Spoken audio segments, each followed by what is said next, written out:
मिरान्धस्य ज्ञानाञ्जनशलाकया चक्षुरुन्मिलितं येन तस्मै श्रीगुरवे नमः।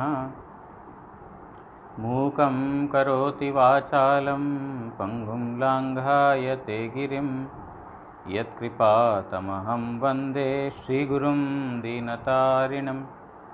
कृपया क्षमतामपराधिजनं कलुषायुतशक्तसुदीननरं सुपथे परिचालय सर्वदिनं प्रणमामि च माधवदेवपदम्। वाञ्छाकल्पतरुभ्यश्च कृपासिन्धुभ्य एव च पतितानां पावनेभ्यो वैष्णवेभ्यो नमो नमः। नमो महावदान्याय कृष्णप्रेमप्रदायते कृष्णाय कृष्णचैतन्यनाम्ने गौरत्विषे नमः। पञ्चतत्त्वात्मकं कृष्णं भक्तरूपस्वरूपकं भक्तावतारं भक्ताख्यं नमामि भक्तशक्तिकं। तप्तकाञ्चन गौराङ्गी राधे वृन्दावनेश्वरी वृषभानुसुते देवी प्रणमामि हरिप्रिये।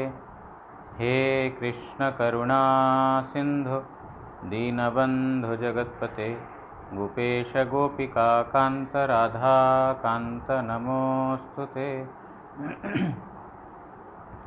भुजे सव्यवेणुं शिरसि शिखिपिच्छं कटितटे दुकूलं नेत्रान्ते सहचरकटाक्षं विदधते।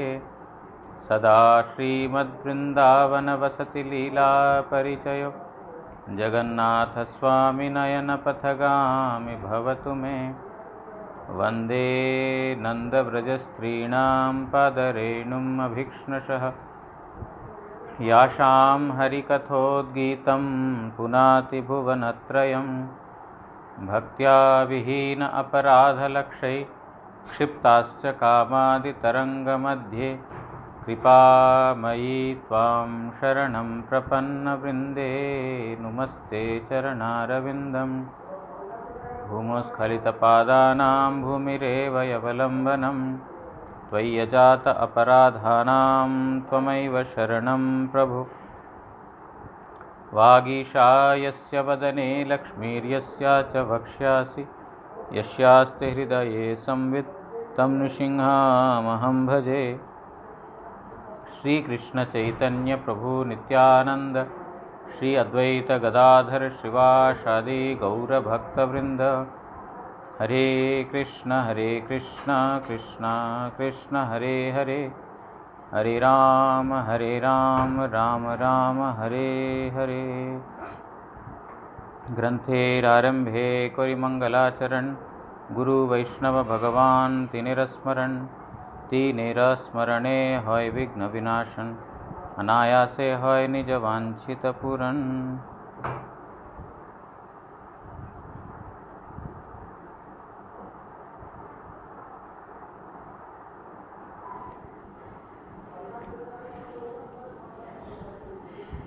हो रहा है वो नहीं हो रहा तो रिकॉर्डिंग में डाल दो। तो इंटरनेट थोड़ा खराब है।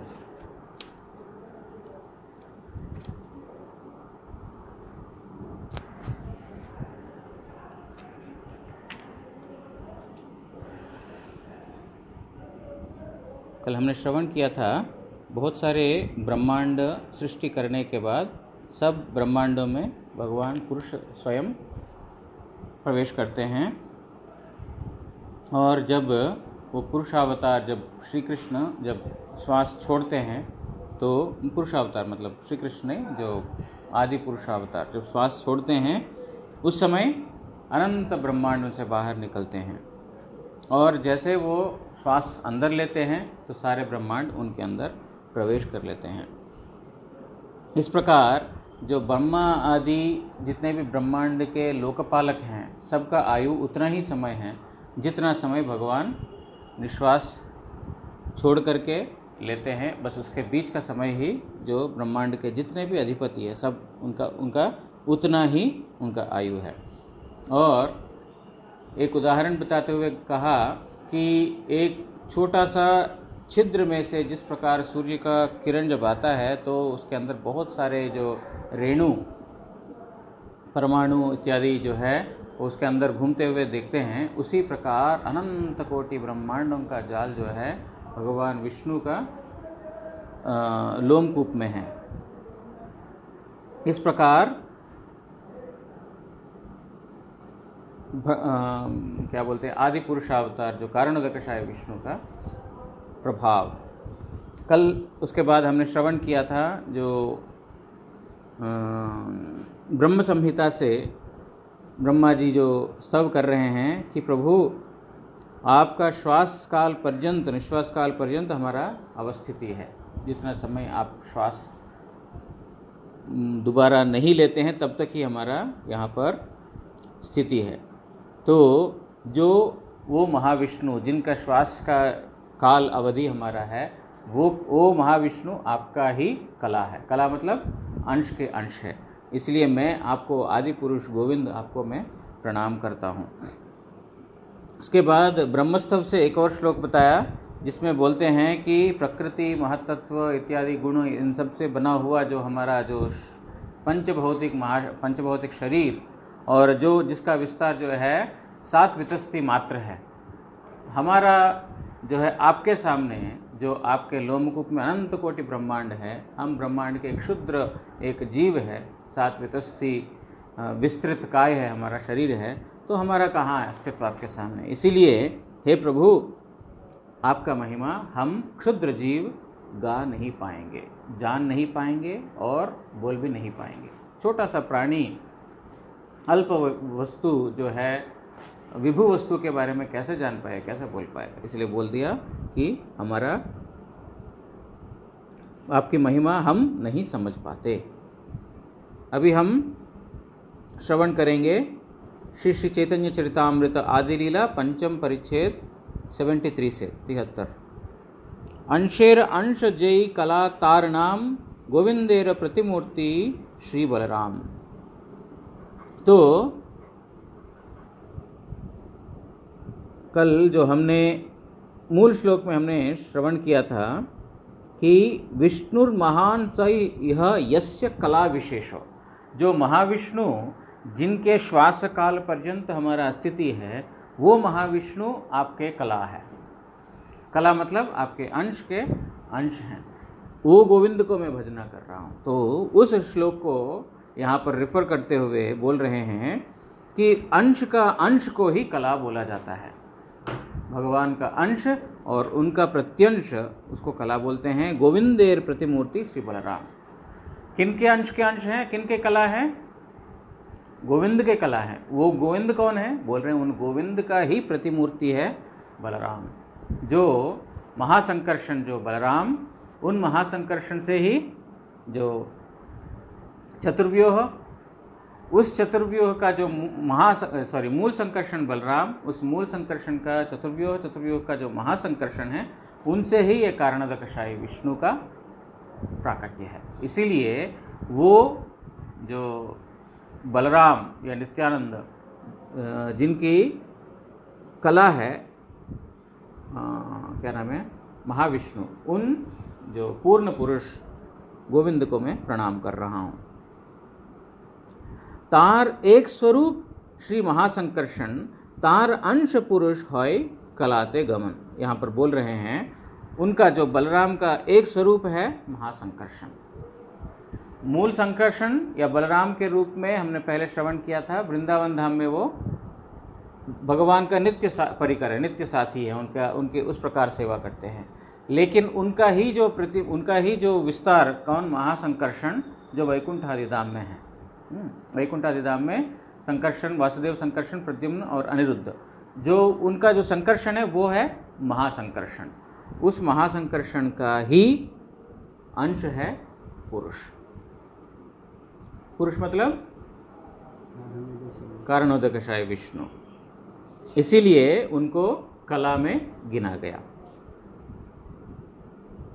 जहाँ के तो कला को ही तिहो महाविष्णु महापुरुषावतारी से हो सर्वजिष्णु। बोल रहे हैं वो जिनको कला बोला जा रहा है वो महाविष्णु है। मतलब वही कारणोदकशायी विष्णु, उनका दूसरा नाम महाविष्णु, उन्हीं को महाविष्णु बोलते हैं, वही कारणोदकशायी विष्णु हैं। और महापुरुषावतार, महापुरुष अवतारी, ये जितने भी पुरुष हैं उनके बाद के कौन, गर्भोदकशायी और क्षीरोदकशायी, उनके अवतारी हैं। ठीक है, उनके बाद में जो आएंगे उनके ये अवतारी हैं, इसीलिए से हो महाजिष्णु, उनका विस्तार अपार है। इस प्रकार ये महाविष्णु या कारणोदकशायी विष्णु का की ये महिमा है। गर्भोद क्षीरोदशायी दोहें पुरुष नाम, सही दुई जार अंश विष्णु विश्वधाम। बोल रहे हैं गर्भोदकशायी और क्षीरोदकशायी ये दोनों भी पुरुष हैं, 3 पुरुषावतार, तो ये दोनों भी पुरुषावतार, गर्भोदकशायी क्षीरोदकशायी दोहे पुरुष नाम, सही दुई जार अंश विष्णु विश्वधाम। वो किनके अंश हैं, कारणोदकशायी के विष्णु या महाविष्णु के अंश हैं, मतलब कला के अंश हैं ये। तो उनको बोलते हैं विष्णु या विश्वधाम, मतलब सारा विश्व का एकमात्र आश्रय है महाविष्णु। अभी हम जो श्रवण कर रहे हैं कौन सा नंबर श्लोक, 9वां नंबर श्लोक, 9th श्लोक, जो मंगलाचरण का 9th श्लोक है, जिसमें कारणोदकशायी विष्णु का महिमा के बारे में बताया जा रहा है। उस श्लोक की व्याख्या हम श्रवण कर रहे हैं। इसीलिए इस श्लोक में बोला जा रहा है कारणोदकशायी विष्णु की महिमा क्या। कारणोदकशायी विष्णु है भगवान के कला रूप, और इनके अंश हैं गर्भोदकशायी और क्षीरोदकशायी, इसलिए ये महाविष्णु है। और बाकी 2 पुरुषावतार के ये आदि अवतार है या अवतारी पुरुष है उनके। श्रील भक्तिविनोद ठाकुर अपने अमृत प्रवाह भाष्य में लिख रहे हैं, कृष्णेर विलासमूर्ति बलराम मूल संकर्षण, जो श्री कृष्ण का ही जो विलास मूर्ति है, मतलब उनके साथ स्वरूप में अभिन्न है, स्वरूप में एक ही समान है, लेकिन रूप में अलग है ना, स्वरूप में एक लेकिन रूप में अलग, तो वो बलराम मूल संकर्षण है ना, उनको मूल संकर्षण बोलते हैं। ताहार स्वरूपांश परव्योम में संकर्षण, और उनका स्वरूप का ही अंश। कल हमने श्रवण किया था, अंश मतलब हमको ऐसा नहीं समझना है कि खंडित हो जाता है इस जगत में, जिस प्रकार ये मेरा अंश है। हमारा अंश मतलब जो कुछ खंडित होता है, लेकिन वहाँ पर खंडित नहीं होता, अखंड वस्तु है। इसलिए यहाँ पर अंश मतलब उनका विस्तार, उनका अपना ही काय विस्तार। काय मतलब वहाँ पर हमारा जैसा काय नहीं, जगत का शरीर नहीं है, उनका चिन्मय काय, चिन्मय शरीर। इसलिए बोल रहे हैं कि उनका स्वरूप का अंश है परव्योम का संकर्षण, जो परव्योम में जो संकर्षण है, मूल संकर्षण का अंश परव्योम का संकर्षण। ताहार अंश कारणाब्दशायी महाविष्णु, और उनके अंश है कारणोदकशायी विष्णु। तिनी अंशेर अंश बलिया तहाँ के कला बोला है, क्योंकि अंश के अंश है, महासंकर्षण के अंश, मूल संकर्षण के अंश महासंकर्षण, महासंकर्षण के अंश महाविष्णु, इसलिए महाविष्णु को बोला गया है कला अंश के अंश। गर्भोदशायी ओ क्षीरोदशायी पुरुषद्वय महाविष्णुर अंश, जो क्षीरोदकशायी विष्णु हो गए और गर्भोदकशायी विष्णु, ये दोनों उस पुरुषावतार का महाविष्णु का ही अंश है, मतलब कला के अंश है।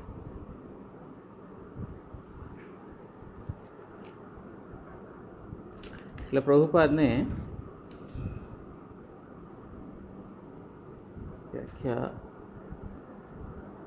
महाविष्णु महापुरुषावतारी शब्दे कारणोदकशायी विष्णु बोल रहे हैं। महाविष्णु या महापुरुषावतारी, पुरुषावतार, ये दोनों अवतारी दोनों कारणोदकशायी विष्णु को ही सूचित कर रहे हैं।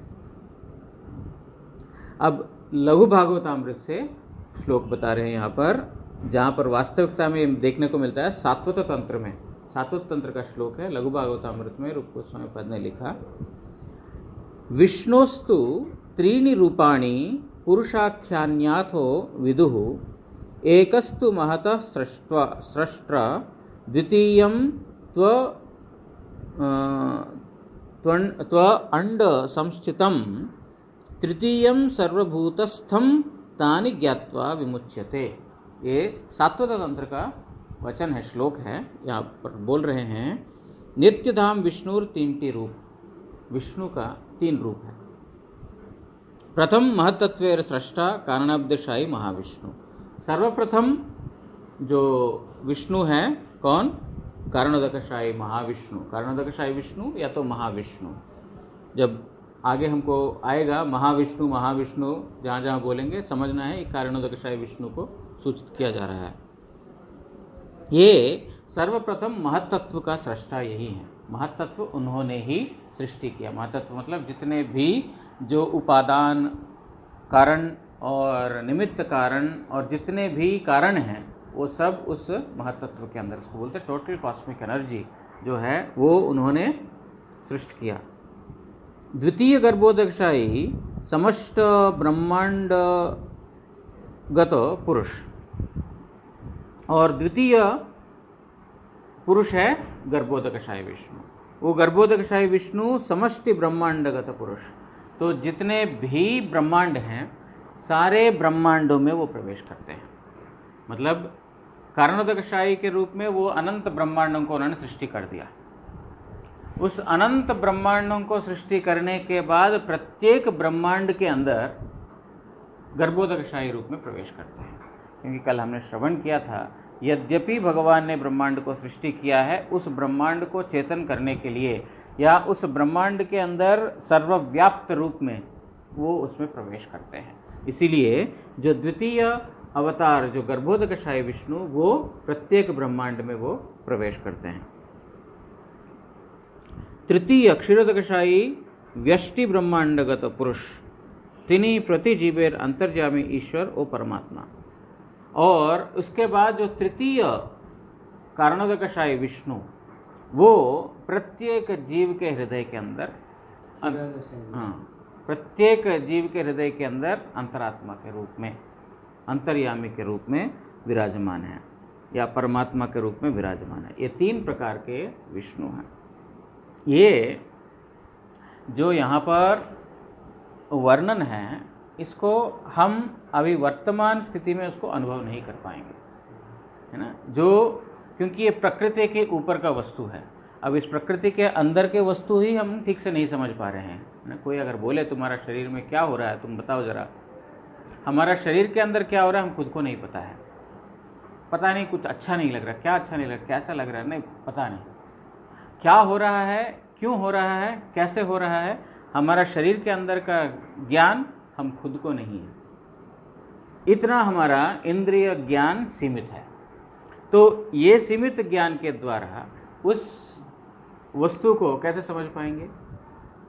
समझ नहीं पाएंगे। उसको समझने का एकमात्र तरीका क्या है? जब वो स्वयं स्फुरित होगा, स्वयं प्रकाशित होगा, है ना। जैसे कल कई बार हमने उदाहरण श्रवण किया था, सूर्य जिस प्रकार अपने आप से उदित होकर के दर्शन देगा, उसी समय हम देख पाएंगे उनके अपने किरण के द्वारा। लेकिन हम अपने से कितना भी चेष्टा कर लें, प्रयास कर लें, हम नहीं देख पाते हैं। इसका मतलब ये है कि वो स्वयं स्फुरित वस्तु वो जब प्रकाशित होंगे तभी जान पाएंगे। इसलिए ये सब तत्व, एक बार हैदराबाद मठ में गुरुजी के पास गया, जा कर के मैंने गुरुजी से प्रश्न किया था कि गुरुजी ये जो दीक्षा मंत्र है, दीक्षा मंत्र को तो मन ही मन करना है, और दीक्षा मंत्र इस प्रकार है कि ये ब्रह्मांड से उद्धार करने का है ना। दीक्षा मंत्र हो गया और हरिनाम। दीक्षा मंत्र का इतना ही उसका काम है, इस जगत से उद्धार करेगा श्रेष्ठ, और हरिनाम प्रेम भक्ति प्रदान करेगा। मतलब हरिनाम से जगत से निस्तार और भगवान का प्रेम दोनों ही मिलते हैं। लेकिन दीक्षा मंत्र के द्वारा केवल मात्र इस जगत से निस्तार, इस जगत से उद्धार। तो गुरु जी को मैंने प्रश्न किया था कि गुरु महाराज जी, जो दीक्षा मंत्र कर रहे हैं, मन ही मन करना होता है, उसका अर्थ अगर समझ पाते हैं तो फिर थोड़ा ध्यान लगा कर सकते हैं उसके ऊपर, है ना। कोई भी वस्तु, कोई चीज़ का अगर अर्थ मालूम होता है, उसके ऊपर थोड़ा सा हम ध्यान कर सकते हैं। तो मैंने गुरुजी को पूछा था कि गुरुजी इसका अर्थ बताएंगे तो अच्छा से हम थोड़ा ध्यान कर पाएंगे। गुरुजी ने बोला था, मंत्र को तो जब तभी नहीं बोल सकते हैं, जहाँ तहाँ नहीं बोल सकते हैं। मंत्र को जो है उच्चारण करने के लिए एक सही स्थान होता है, एक सही समय होता है, और कुछ खाना नहीं होता है, तो बिना खाए उसके लिए सुनना पड़ेगा। मैं बोला कोई बात नहीं गुरु महाराज जी, कल हम नहा कर स्नान करने के बाद बिना खाए हम आ जाएंगे, मतलब स्नान से पहले हम आप क्या बोलते हैं, प्रसाद से पहले हम आपसे सुन लेंगे, जब आप बोलेंगे, जो समय आपके लिए सूटेबल रहेगा। तो गुरुजी बोलते हैं कि देखो, वैसे इस मंत्र का शब्दार्थ तो बोल सकते हैं, लेकिन वो केवल मात्र उसका अर्थ नहीं है।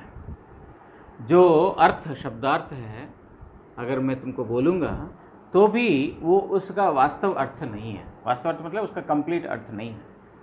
वो भगवान का जो हम मंत्र जप कर रहे हैं वो चिन्मय वस्तु है, मंत्र चिन्मय है, इसलिए वो अपने आप से प्रकाशित होगा। इसका अर्थ कुछ बोलेंगे, लेकिन जो स्वयं स्फुरित होगा, स्वयं प्रकाशित होगा, तब उसका वास्तव अर्थ समझ में आएगा। इसीलिए उसको ध्यान से करते जाओ, वो अपने आप से स्फुरित होगा। तो बहुत ज़्यादा तो फ़ायदा नहीं हुआ। गुरुजी को पूछा कुछ उससे, मतलब कुछ उसका मंत्र के बारे में सुनेंगे तो फिर हमको थोड़ा ध्यान लगा सकते हैं, ऐसे सोच रहे थे। तो फिर गुरुजी को पूछा कि गुरुजी थोड़ा सा इसका अर्थ बोल देने से अच्छा रहेगा। गुरुजी बोलते हैं, स्वयं प्रकाशित जो वस्तु है, जो ये भगवत वस्तु है, वो अपने आप से स्फुरित होता है, अपने आप से प्रकाशित होता है। जिस प्रकार ब्रह्मा को ज्ञान स्वयं अपने हृदय में स्फुरित हुआ, उसी प्रकार ये भी ज्ञान उस प्रकार है। तो फिर मैंने पूछा कि गुरु महाराज जी, श्रीधर गोस्वामी महाराज ने एक गायत्री मंत्रार्थ दीपिका करके ग्रंथ उनका मठ से है, तो क्या वो ग्रंथ पढ़ करके थोड़ा उसको समझ सकते हैं? तो गुरुजी ने फिर वही उत्तर दिया, देखिए, मंत्र जो स्वयं से स्फुरित होता है, उस मंत्र का कोई भी हम अर्थ सुनेंगे या समझेंगे, उसका वास्तव फल नहीं होगा। वो शरणागति के साथ उस मंत्र को करते जाएंगे तो फिर वो अपने आप से प्रकाशित होगा। मतलब उन्होंने इनडायरेक्टली उसको पढ़ने से भी मना कर दिया। मतलब कुछ शायद जितना मेरे को याद है, उसके बाद पूछा भी डायरेक्टली कि गुरु महाराज तो फिर ये ग्रंथ नहीं पढ़ सकते हैं क्या? नहीं पढ़ने से अच्छा है। जितना मेरे को याद है, मेरे को थोड़ा और याद करना पड़ेगा, लेकिन इतना उन्होंने बोला था कि नहीं पढ़ने से अच्छा है। क्यों?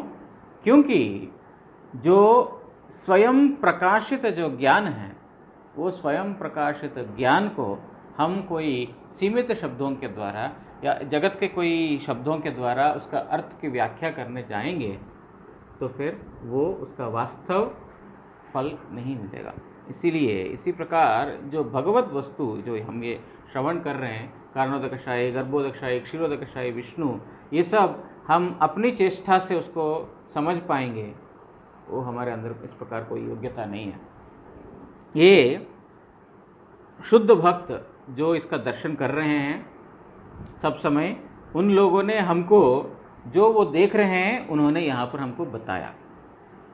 अब बाकी इसको हमें अभ्यास करके उसे रियलाइज करने की हमारी चेष्टा होनी चाहिए।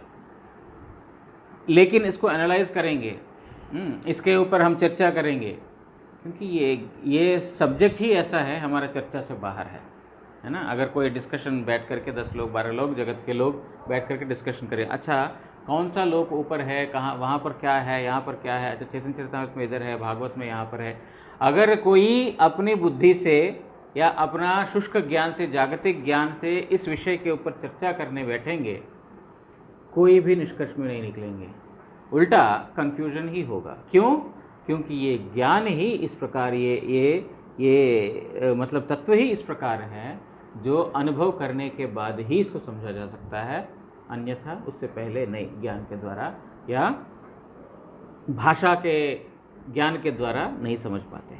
इसलिए ये हमारा अभी वर्तमान दशा में हम इसको नहीं देख पा रहे हैं। किस प्रकार 3 पुरुषावतार है, प्रत्येक पुरुषावतार कैसे कैसे प्रत्येक ब्रह्मांड में प्रवेश कर रहे हैं, एक डायग्राम बना करके दिखा सकते हैं हमको हमारा समझ के लिए। लेकिन वास्तविकता में इस प्रकार का भी वो जो हम क्या बोलते हैं उसको, कल्पना करके कुछ कर रहे हैं, वो वास्तव नहीं है। इसलिए यहाँ पर हम इस वस्तु को जान करके थोड़ा हृदय में धारण करके रख लेने से अच्छा है, और ये सब वस्तु हरिनाम करते करते अपने आप स्फुरित होगा। हरिनाम करते बोलते एक याद आया, एक माता जी ने प्रश्न किया था, वो मैं तो भूल ही गया, 2-3 दिन पहले प्रश्न किया था। चलो वो प्रश्न मैं थोड़ा बाद में बोलता हूँ, ये थोड़ा प्रसंग हो जाने देते हैं, उसके बाद में प्रश्न थोड़ा मेरे को स्मरण कराना 15-20 मिनट के बाद। अभी याद आया। तृतीय क्षीरदशाई व्यष्टि ब्रह्मांडगत पुरुष तिनी प्रतिजीवेर अंतर्जामी ईश्वर ओ परमात्मा। जो तृतीय पुरुष है वो कौन है? वो बोल रहे हैं कि जो इंडिविजुअल लिविंग एंटिटीज में, मतलब जो ब्रह्मांड में जितने भी जीव इत्यादि हैं, वो सबके अंदर अंतर्यामी के रूप में या परमात्मा के रूप में प्रवेश किए, वो है कारणोदकशायी विष्णु। यही 3टी तत्व जानिते पारले जड़ बुद्धि होते मुक्त हुआ जाए। ये तीनों तत्व को जान पाएंगे तो जड़ बुद्धि से मुक्त हो सकते हैं। लेकिन इन तीनों तत्वों को समझने के लिए जड़ से मुक्त होना पड़ेगा, जड़ बुद्धि से। हमारा गुरुजी बोलते थे कि देखो, गुरु, वैष्णव और भगवान, तीनों का स्मरण से ही हमारे सब प्रकार के असुविधाएं, सभी प्रकार के विघ्न पूर्ण रूप से नाश हो जाएगा। लेकिन प्रॉब्लम यही है कि एक बद्ध जीव अपना चेष्टा के द्वारा गुरु वैष्णव भगवान को स्मरण भी नहीं कर पाएगा। बोलते हैं गुरु वैष्णव भगवान को स्मरण करने से सारे विघ्न दूर हो जाएंगे, लेकिन उनको बद्ध जीव अपनी चेष्टा से स्मरण भी नहीं कर पाएगा। तो इसका तोड़ क्या है? फिर भी हमारा एक ही भरोसा है, इच्छा रखने से अगर हमारे अंदर सिंसियरिटी है, गुरुजी बोलते हैं इसका तोड़ यही है कि अगर हमारे हृदय के अंदर सिंसियरिटी है, निष्कपटता है और शरणागति है, उस शरणागत व्यक्ति को स्वयं वो स्फुरित कर देते हैं और स्मरण करा देते हैं, और उसके द्वारा जो गुरु वैष्णव भगवान को, मतलब वो व्यक्ति कर सकता है स्मरण, और स्मरण करने से जितने भी प्रकार के भक्ति के अंदर विघ्न सब अपने आप नष्ट हो जाएगा। मतलब शरणागति या सिंसियरिटी, निष्कपटता, यही एकमात्र हमारे पास साधन है। अगर ये रहेगा तो फिर होगा, है ना। जो उस भजन में ना, बड़ो सुखेर खबर गाए, सुरभि कुंजे नामेर हाट खुलचे गौर निताय। बोलते हैं सुरभि कुंज में चैतन्य महाप्रभु नित्यानंद, मतलब धाम में, नवद्वीप धाम इत्यादि सब जगह उन्होंने क्या किया? नाम का बाजार खोल दिया, नाम का बाजार खोल दिया। आओ नाम ले जाओ। जतो भक्त वृंद देखी अधिकारी देखी नाम बेचे दर खसी। बोल रहे हैं अधिकारी भक्तों को देख करके भगवान का नाम बेच रहे हैं। ले जाओ ले जाओ ले जाओ। कैसे? श्रद्धा मूले शुद्ध नाम से हाटेते बिकाए। बोल रहे हैं वहां पर बिक्री तो कर रहे हैं गौर नित्यानंद प्रभु, लेकिन उसका मूल्य क्या देना पड़ेगा? श्रद्धा। श्रद्धा मूल्य शुद्ध नाम से हाटते बिकाए। वो हाट में, मतलब वो बाजार में शुद्ध नाम का बिक्री हो रहा है, लेकिन खरीदने के लिए क्या चाहिए? बोलते जगत का कोई धन नहीं चाहिए, श्रद्धा। तो भगवान का नाम ग्रहण करने का एकमात्र तरीका क्या है? श्रद्धा। श्रद्धा ही एकमात्र तरीका है। हैदराबाद में एक बार जो वहाँ पर एक प्रभु है ना, क्या नाम उनका, जिनके नटराज, उमेश प्रभु, उनके जो है उंगली नहीं है। तो जितेंद्र महाराज जी उन दिनों में इंचार्ज थे। गुरुजी हैदराबाद गए थे। हैदराबाद गए तो फिर वहाँ पर उनको, वो उमेश प्रभु को हरिनाम लेने की इच्छा है। तो उन्होंने मठ इंचार्ज, पहले तो तरीका यही है, मठ इंचार्ज के पास जाएंगे तो मठ इंचार्ज जो है गुरुजी को बोलेंगे कि लिस्ट देंगे, ये लोग हमारे मठ से हरिनाम लेंगे। तो उनके पास गया तो फिर उन्होंने बोला, देखो तुम्हारा तो उंगली नहीं है, तो कैसे तुम हरिनाम कर पाएगा। गुरुजी का सेवक था उस समय, तमाल प्रभु, उनके पास गया तो उन्होंने बोला, भाई हमारे पास तो इसका कोई निष्कर्ष नहीं है, तो पूछना गुरुजी को ही पड़ेगा। तो वो जाकर के लेके गए उनको, गुरुजी के पास गए तो शायद महाराज जी भी गए थे। जाकर गुरुजी को बोले कि महाराज जी हमारा मठ में ही रहता है, गायों का सेवा करता है। गायों का करता था ना, अभी गायों का ही करते होता था, अभी माला बनाते हैं, पहले गायों का सेवा करते थे वो।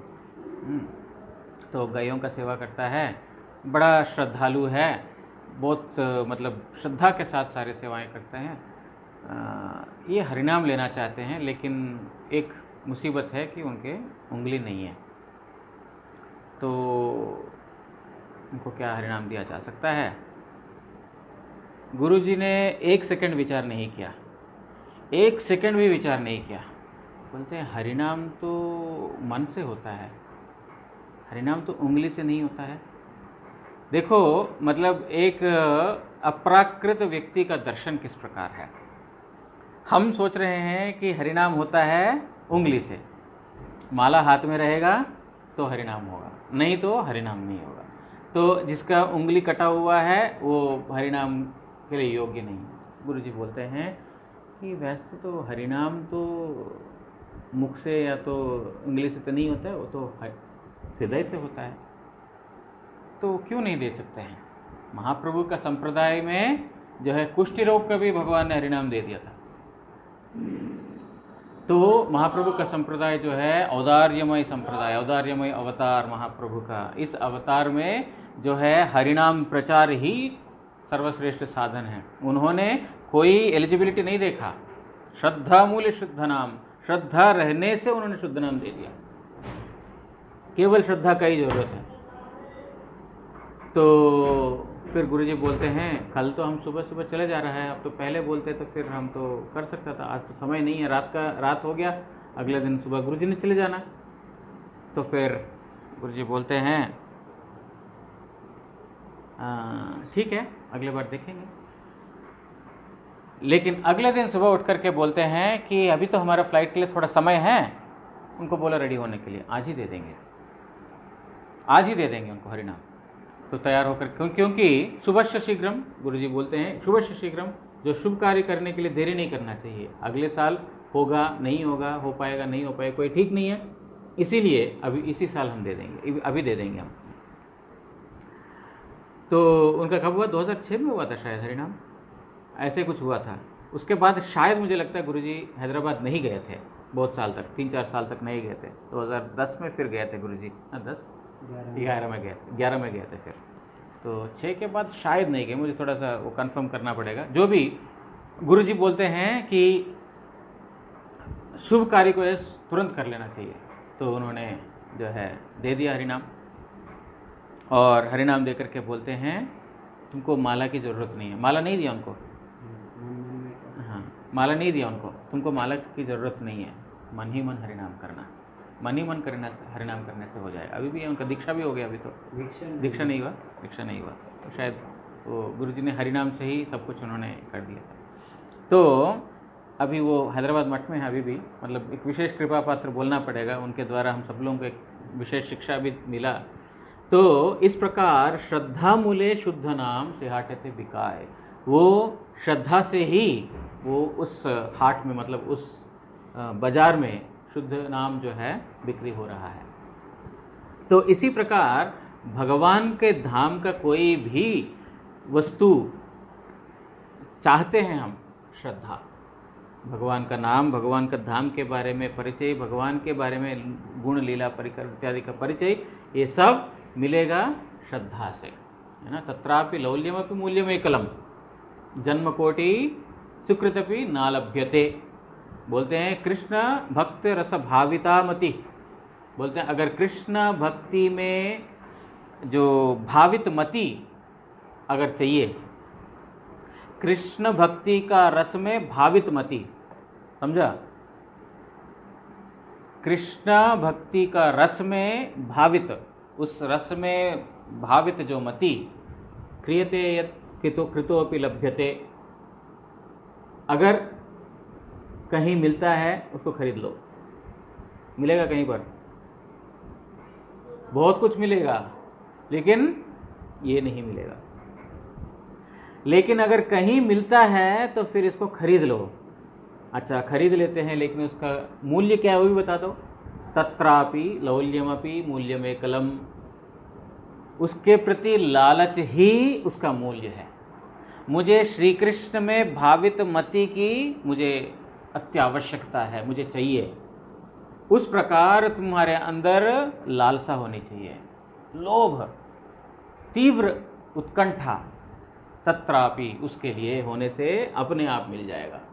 जन्म कोटि सुकृति न लभ्यते, किंतु तुम्हारा जो है कोटि जन्मों का सुकृति है, वो बोलोगे मैं कोटि जन्मों का सुकृति को मूल्य के रूप में दे रहा हूं, मुझे कृष्ण भक्ति में भावित मति को दे दो, नहीं मिलेगा। सारे जन्मों के सुकृति को इकट्ठा करने से भी नहीं मिलेगा, केवल मात्र उस वस्तु के प्रति लालच की आवश्यकता है, लोभ की आवश्यकता है कि मुझे चाहिए ही। इस प्रकार हम शाम को ध्रुव प्रसंग श्रवण कर रहे हैं। ध्रुव किस प्रकार जो है, नहीं मैं भगवान का दर्शन करके ही रहूंगा, नारद जी आप मुझे घर वापस मत भेजिए, मैं भगवान का दर्शन करूंगा, आप मुझे पद्धति बता दीजिए, रास्ता बता दीजिए, उस रास्ते को अवलंबन करके मैं निश्चित रूप से भगवान को प्राप्त करूंगा, आप मुझे सिर्फ आशीर्वाद कीजिए। यहाँ पर अहंकार से नहीं बोला कि मैं प्राप्त कर लूंगा, वो नहीं, अहंकार से इतना वो तपस्या नहीं कर पाएगा, और जहाँ पर अहंकार है वहाँ पर भगवान का प्राकट्य हो भी नहीं सकता। जहाँ पर इस जगत के अनर्थ हैं, अहंकार जिसमें से एक है, वो अनर्थ जहाँ पर है वहाँ पर भगवान क्यों प्रकट होंगे? जो अनर्थ मुक्त व्यक्ति के सामने तो भगवान प्रकाशित होंगे। तो इसीलिए ध्रुव के अंदर तीव्र लालसा, तीव्र आकांक्षा, उत्कंठा, इसको देख करके भगवान ने जो है, नारद ने उनको शिक्षा दिया, उस शिक्षा को पालन करके उन्होंने भगवान को प्राप्त किया। इसी प्रकार चिन्मय धाम का कोई भी वस्तु को समझने के लिए श्रद्धा के साथ जो है लोभ होना चाहिए, मुझे प्राप्त करना है, लोभ होने मात्र से प्राप्त हो जाएगा। और यहाँ पर हरिनाम भी इसी प्रकार बोल रहे हैं, गुरु वैष्णव भगवान का स्मरण करना भी उसी प्रकार बोल रहे हैं, शरणागति, निष्कपटता, ये सब लक्षण की जरूरत है। कई बार गुरुजी से हरिनाम ले लिया, दीक्षा हो गया, हरिनाम करने से भगवान मिल जाते हैं, सेवा करने से भगवान मिल जाते हैं, लेकिन किस प्रकार से करना है, यही तो बाकी जीवन का साधन है। करने से मिलते हैं, लेकिन किस प्रकार करना चाहिए। स्कूल में ज्वाइन होने से पास नहीं हो जाता है, हो जाता है नहीं, वो कॉलेज बहुत बढ़िया है, वो कॉलेज में जाने से बहुत बढ़िया बढ़िया नौकरी मिलता है। बोलते हैं ना, आईआईटी में कोई ज्वाइन हुआ, बोलते हैं आईआईटी में जाने से बहुत अच्छा नौकरी मिलेगा। ज्वाइन होने से मिलेगा ज्वाइन होने से मिलेगा, ज्वाइन हो के उसके बाद करने से, परिश्रम करने से मिलेगा, ज्वाइन होने मात्र से नहीं मिलेगा। बोलते हैं ज्वाइन होने से, लेकिन उसके बाद तो करना भी तो पड़ेगा प्रयास। उसी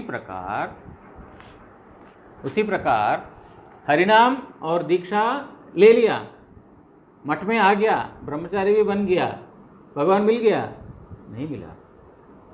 पद्धति फॉलो करना पड़ेगा, किस प्रकार से करने से बाकी शेष जीवन जो है साधन, जिसका जितना साधन प्रणाली में गंभीरता है, साधन प्रणाली में तीव्रता है, उतना ही परिमाण में, उतना ही जल्दी भगवान उसको दर्शन देंगे। लेकिन जो है तीव्रता नहीं है, आतुरता नहीं है, तो फिर नहीं हो पाएगा। इसीलिए यहाँ पर बोल रहे हैं कि ये तीन कारणोदकशाही, गर्भोदकशाही, क्षीरोदकशाही, ये तीनों को जानने से जड़ बुद्धि से व्यक्ति मुक्त हो जाएगा। लेकिन इनको जानने के लिए भी जड़ बुद्धि से मुक्त होना पड़ेगा। इसका मतलब यही है, इसका तोड़ यही है कि शरणागति, उस धाम के प्रति शरणापन्न हो जाओ और निष्कपट श्रद्धा करो, तब जो है जड़ बुद्धि से मुक्त होगा और उसके बारे में जानेंगे तो संपूर्ण अनर्थ जो है सब कुछ नष्ट हो जाएगा।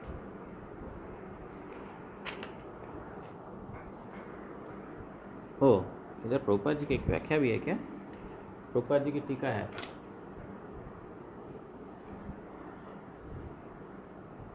पुरुष लक्षण यथा लघु भागवतामृते अवतार वर्णन प्रसंगे चतुर्थ संख्याय धृतो विष्णु पुराणेर श्लोकेर अनुवाद। जो विष्णु पुराण का एक श्लोक बोल रहे हैं, विष्णु पुराण का एक श्लोक लघु भागवतामृत में बोलते हुए इसका बता रहे हैं पुरुष लक्षण क्या है। षड विकार विहीन पुरुषोत्तम कृष्णेर जे अंशो गुणभुक अर्थात प्रकृति ओ महत आदि प्राकृतेर ईक्षण करता, जिन्हीं तत्वतः एक स्वरूप परित्याग ना कुर्याई बहुविध स्वांश विभाग कुर्या निखिल प्राणीर विस्तार करता, जिन्हीं शुद्ध अर्थात माया संग रहित होइयाओ अशुद्धेर अर्थात माया संगेर न्याय प्रतिभात एवं जिन्हीं नित्य चिन्मय से अव्यय पुरुषेर सर्वदा प्रणत है। तो यहाँ पर जो पुरुष का लक्षण, पुरुष मतलब ये कारणोदकशाही विष्णु जो पुरुष अवतार, इसका लक्षण बता रहे हैं। लक्षण मतलब लक्षण समझते तो उसके गुण, उसके जो सिम्टम्स, वैशिष्ट्य बोल रहे हैं। षड विकार विहीन पुरुषोत्तम। षड विकार विहीन मतलब सबके 6 प्रकार के विकार हैं। क्या? एक जन्म, जन्म के बाद अभिवृद्धि, वृद्धि बढ़ता है, उसके बाद स्थिति कुछ समय रहता है, उसके बाद वो क्या बोलते हैं उसको हिंदी में, संतान उत्पत्ति या कुछ मतलब कुछ और उत्पत्ति, उत्पत्ति है, संतान उत्पत्ति हो गया, हमारे नाखून बढ़ते हैं, बाल बढ़ते हैं, ये सब उत्पत्ति और क्षीण और मृत्यु, ये 6 विकार है। जहाँ पर शरीर है वहाँ पर ये 6 विकार है। क्या? जन्म सब लेते हैं, उसके बाद वृद्धि, सबका वृद्धि होता रहता है, एक ही नहीं हमेशा होता रहता है वृद्धि।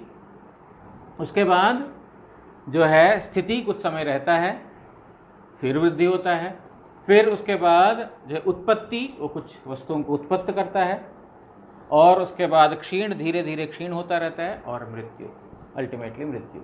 ये सब प्रकृति का सारे तत्वों में ये 6 प्रकार के लक्षण हैं। सब तत्वों में कोई भी वस्तु बनता है तो वो वस्तु का यही लक्षण है। लेकिन बोल रहे हैं पुरुष ये षड्विध विकार विहीन, मतलब माया से स्पृश्य नहीं है। जो व्यक्ति माया से स्पृश्य है उसके अंदर ये सब विकार है। ये सब हो रहे हैं इस शरीर को, लेकिन जीव को तो नहीं हो रहा है। आत्मा को तो, आत्मा का वृद्धि नहीं है, आत्मा का जो है मृत्यु नहीं है, आत्मा का जन्म नहीं है, आत्मा का तो ये सब नहीं है।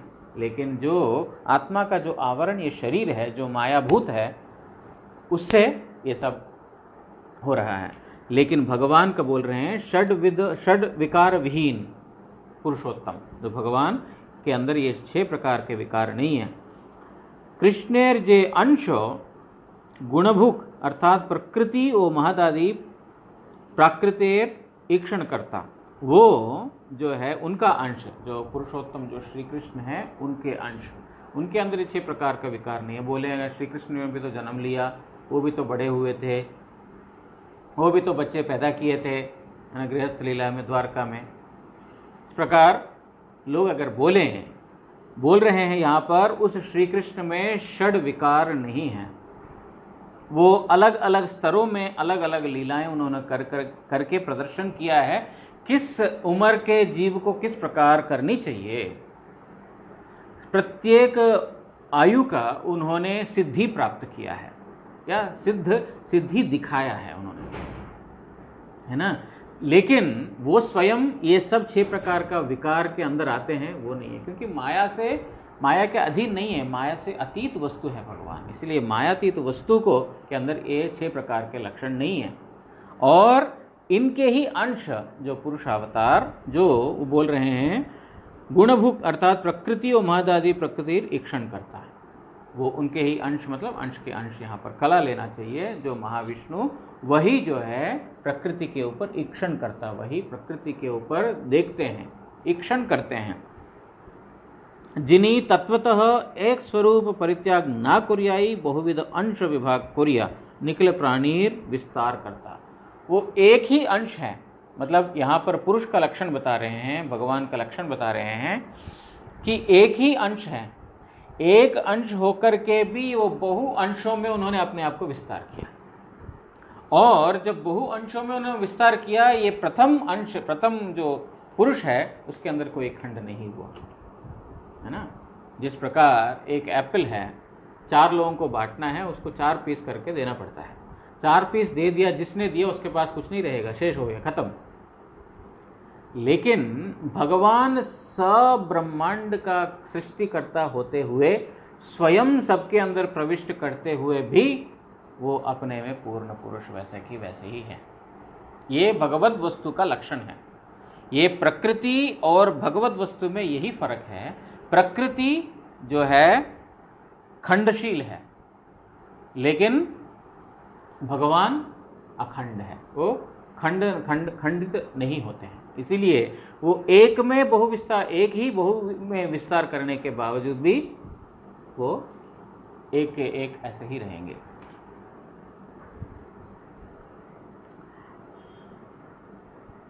जिनी शुद्ध अर्थात माया संग रहित होयाऊ अशुद्धेर अर्थात माया संगीर नाय प्रतिभात।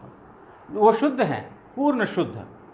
शुद्ध मतलब उनके अंदर कोई माया का गंध नहीं है, त्रिगुण का कोई गंध नहीं है, उसके बावजूद भी अशुद्ध है, अशुद्ध के जैसा लगते हैं। अशुद्ध मतलब माया के साथ संगी लगते हैं। यहाँ पर अशुद्ध मतलब माया, तो माया से अतीत होते हुए भी ऐसा लगता है कि वो माया के साथ संग में है। ये भगवान के लक्षण हैं। मतलब एक अनंत में विस्तार होते हुए भी वो एक वस्तु पूर्ण रह जाते हैं, वो शुद्ध होते हुए भी, माया के साथ संग करते हुए भी वो शुद्ध के शुद्ध ही रह जाते हैं, लेकिन अशुद्ध जैसा लगता है। जिनी नित्य चिन्मय, और वो नित्य चिन्मय वस्तु है, सही अव्यय पुरुष सर्वदा प्रणत है। वो अव्यय मतलब वो जो कभी भी व्यय नहीं होने वाले, कभी भी खत्म नहीं होने वाले, अव्यय वस्तु, जो व्यय नहीं होते हैं, जो खत्म नहीं होते, जो शेष नहीं होते हैं, वो सर्वदा प्रणत है। मैं सब समय प्रणत होता हूँ। यही श्लोकेर श्री रूपकृत कारिका परमेशांश रूपो यह प्रधान गुण भागिव तदीक्षादि, हाँ बस हो गया, तदीक्षादि कृतर नानावतारा पुरुषः स्मृतः। अर्थात परमेश्वरेर जे अंश प्रधान गुण संस्पृष्ट व्यक्तिर न्याय प्रकृति ओ महत्त्वादीर ईक्षण करता जिनी नानाविध अवतारेर आविष्कर्ता शास्त्रे ताहकई पुरुष नामे अभिहित कुरियाचन। बोल रहे हैं कि वो परम पुरुष परमेश्वर, जिनका अंश जो है इस महत्त्वादि के ऊपर ईक्षण के द्वारा ये जगत में नाना प्रकार का अवतार होते हैं, नाना प्रकार का ब्रह्मांड सृष्ट होते हैं, वो शास्त्र में उनको पुरुष बोला गया है। पुरुष मतलब क्या है? एकमात्र भोक्ता। पुरुष मतलब जैसे हम यहाँ समझते हैं एक आदमी को आदमी पुरुष बोल सकते हैं, लेकिन पुरुष, पूर्ण पुरुष वो है भगवान। बाकी सब आत्मा जो है वो प्रकृति तत्व में आते हैं। प्रकृति मतलब स्त्री, आत्मा भोग्य वस्तु और परमात्मा भोक्ता। इसलिए हम सब उस भगवान के भोग्य वस्तु हैं, हम सब भगवान की प्रकृति हैं। मतलब हमारा अस्तित्व भगवान के लिए होना चाहिए, भगवान को छोड़ करके उनसे इंडिपेंडेंट कोई भोक्ता के रूप में नहीं होना चाहिए।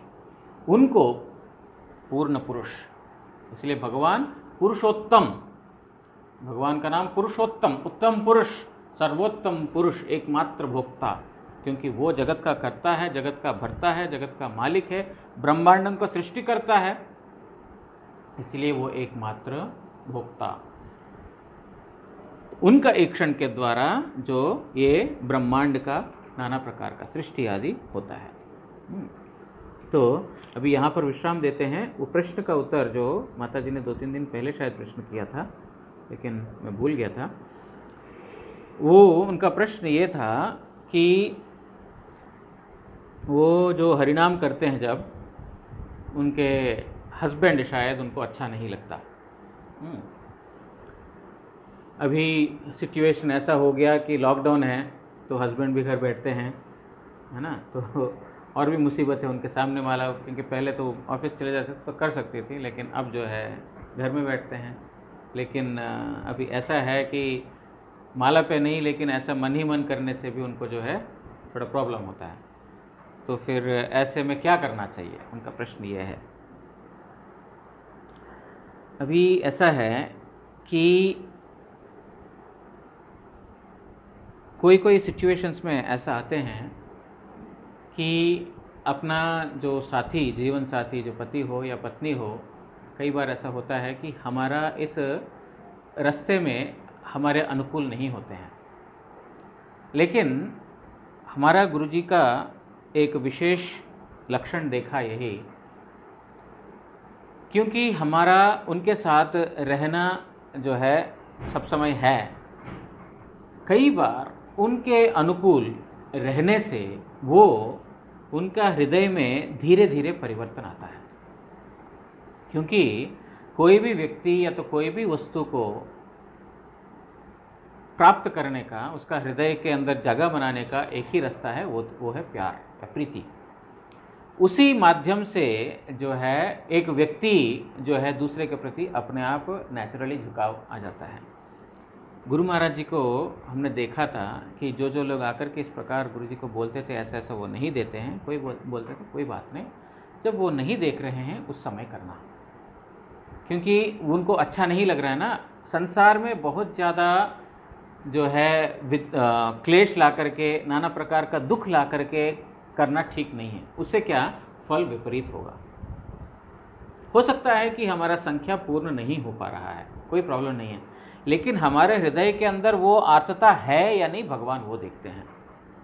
और हमारे हृदय के अंदर वो आर्तता है तो भगवान अपने आप वो सिचुएशन प्रोवाइड करते हैं। हमारे हृदय के अंदर क्या है क्या नहीं है भगवान जानते हैं, है ना। हम मुख से बोल रहे हैं हरे कृष्ण, लेकिन अंदर में हमारे प्रभु जी थोड़ा पैसा चाहिए, थोड़ा ये चाहिए, थोड़ा वो चाहिए ना। गुरु जी बोलते हैं ना, न धनम न जनम, मुख से बोला, लेकिन हृदय के अंदर ना ना ना ना, पैसा चाहिए भैया, कामिनी स्त्री चाहिए, मेरे को थोड़ा संपत्ति भी चाहिए, मुझे विद्या भी चाहिए, नहीं तो लोग मूर्ख बोलेंगे। हृदय में वो भाव, मुख से ये भाव, भगवान वो नहीं देखेंगे। इसी प्रकार यहाँ पर भी भगवान हमारे हृदय के अंदर भाव क्या है वो देखते हैं। रघुनाथ दास गोस्वामी को अपने जो है माता पिता ने उनको बहुत बंधन करने का कोशिश किया, बंदी बनाने का कोशिश किया, इसको छोड़ेंगे नहीं हम। और वो रास्ता ढूंढ रहा है, कब मैं भागूं, कब मैं भागूं, कैसे मैं भागूं। भागते भागते महाप्रभु के पास आता है, महाप्रभु जाओ वापस जाओ, घर जाओ, पागल नहीं बनना, मरकट वैराग्य मत करो, बंदर के जैसा वैराग्य मत करो। बंदर देखने के लिए लगता है कि कुछ पहनने के लिए कपड़ा नहीं है, चाहिदा कुछ नहीं है, रहने के लिए घर नहीं है, ऐसा बैठा है, लेकिन सामने से जाएगा कोई केले का थैली लेकर के, झट झपट पड़ेगा, वो है कि नहीं, वो खींचेगा, लगता है बहुत जो है वैराग के साथ बैठा हुआ है, कुछ चाहिए नहीं उसको, लेकिन भोग वस्तु प्राप्त करने से साथ साथ ये करता है। इसको बोलते हैं मरकट वैराग्य। बोलते हैं ऐसा मरकट वैराग्य मत करो, बंदरों के जैसा वैराग्य मत करो, घर जाओ, स्थिर हो ना हो बातुल, पागल नहीं होना।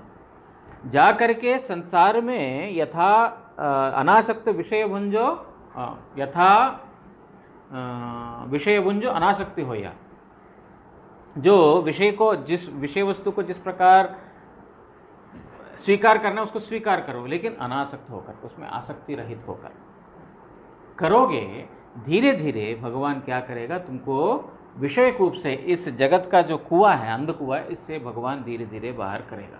इसी प्रकार ये बार बार करते करते महाप्रभु ने उनको यही उपदेश दिया, और ऐसा समय आया जब महाप्रभु का अत्यंत कृपा हुआ, तो उसके बाद स्वयं उनके माता पिता ने छोड़ दिया। पिताजी बोलते हैं, माताजी बोलती है इसको बांध दो, अब लड़का जो बड़ा भाग रहा है, इसको बांध दो, अभी रस्सी लेकर के जोर से बांध दो। तो उसका पिता बोलता है, देखो जो इतना इंद्र सम ऐश्वर्य, अप्सरा सम स्त्री उसके पास है, वो उसको बांध नहीं सका। इंद्र सम ऐश्वर्य, कहाँ ऐश्वर्य, गोवर्धन मजुमदार उनका पिताजी का ऐश्वर्य का कोई ये नहीं था। इंद्र सम ऐश्वर्य है और अप्सरा जैसा स्त्री है। जब ये दोनों उसको बंधन नहीं कर पाया, तो एक साधारण रज्जू, साधारण जगत का रस्सी कोई बंधन कर पाएगा? वो मन का गांठ है। स्त्री और कनक, पैसा मन का गांठ है। वो मन का गांठ को जिसने तोड़ लिया, शरीर का गांठ उसको रख पाएगा? तो बंधन में नहीं रख पाएगा। इसीलिए वहां पर दोनों ने छोड़ दिया, चल जा, कुछ नहीं कर सकते हैं। तो माताजी को यही मतलब ये है कि गुरुजी का इसमें हमने देखा व्यवहार के द्वारा, उनके अपने व्यवहार के द्वारा, कईयों का मैंने देखा माता पिता अनुकूल नहीं होते थे, आकर के गुरुजी के सामने जो है हमारा बच्चे को ये ऐसा कर दिया, ब्रेन वॉश कर दिया, इसको मठ में आ गया, संसार में अच्छा था, ये वो फलाना ढिमकाना। गुरुजी के पास आते थे, गुरुजी उनके साथ ऐसा प्रीतियुक्त व्यवहार करते थे, को देख करके आप तो उनका माताजी, मतलब आप तो हमारा भी माताजी है, आपको हमें आशीर्वाद करना चाहिए कि हम भजन करने के लिए आया है, हम भजन कर सके, आप हमें आशीर्वाद कीजिए। मतलब कैसे भी व्यक्ति जो है उनके सामने आकर के उनका अपना व्यवहार से जो है नतमस्तक हो जाते थे। इसीलिए गुरुजी बोलते थे हम अपना व्यवहार उनके साथ जैसा साधारण नॉर्मल रखेंगे, उस व्यवहार से वो स्वयं संतुष्ट होकर के धीरे धीरे वही छूट देंगे। अच्छा चलो ठीक है, तुम्हारा गुरुजी के पास जाना है ना, जाके आ जाओ एक बार, ठीक है, जाके आ जाओ एक बार, हरिनाम करना ठीक कर लो। तो उस प्रकार वो स्वयं ही करेंगे। लेकिन जहाँ जहाँ एक क्लेश करके, कुछ झगड़ा करके, युद्ध करके करते हैं, वहाँ पर कोई ना कोई नुकसान हुआ है। कभी पति को करना पड़ता है, कभी पत्नी को करना पड़ता है, लेकिन दोनों के लिए ठीक नहीं होता है। अगर पति के लिए पत्नी अनुकूल नहीं है, पत्नी के लिए पति अनुकूल नहीं है, दोनों ही वहाँ पर एडजस्टमेंट देखना बहुत ज़्यादा जरूरी है।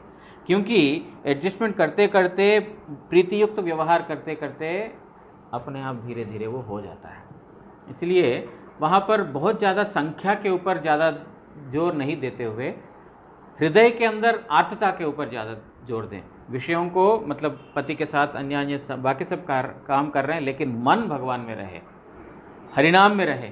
संख्या भले पूरी नहीं हो रहा हो, लेकिन हमारा चिंतन भगवान के लिए, भगवान का नाम में हो, तो फिर तुरंत उसका फल मिलेगा धीरे धीरे धीरे धीरे। क्योंकि यस्मिन् तुष्टे सर्ववेदं तुष्टं भवति, भगवान अगर संतुष्ट हो गए तो सब संतुष्ट हो जाएंगे। इसके साथ जो है हम दृढ़ता के साथ वो हृदय के अंदर करते रहेंगे। अंतरे निष्ठा, बाहरे लोक व्यवहार, निष्ठा अंदर और बाहर में लोक व्यवहार साधारण जैसा करना है। वो बहुत बड़ा जो है विपरीत, लोगों के विपरीत नहीं करना है। तो लोगों के साथ साधारण व्यवहार करो, लेकिन जो है अंदर में निष्ठा रखो। करने से धीरे धीरे क्रमे उद्धारिवे भवकूप, ये भवकूप से धीरे धीरे भगवान स्वयं उद्धार कर देंगे। तो ये इस प्रकार जो है करने से ठीक रहेगा। वांछा कल्पतरुभ्यश्च कृपा सिंधुभ्य एव च पतितानां पावनेभ्यो वैष्णवेभ्यो नमो नमः। जय श्री चैतन्य चरितामृत की जय, जय श्री कृष्णदास कविराज गोस्वामी प्रभु की जय, श्री शिला भक्ति विनोद ठाकुर की जय, श्री शिला भक्ति सिद्धांत सरस्वती गोस्वामी ठाकुर प्रभुपाद की जय, परमार्थम श्री परम गुरुदेव की जय, परमार्थम श्री गुरुदेव की जय। गौर प्रेमानंदे, हरि हरि बोल।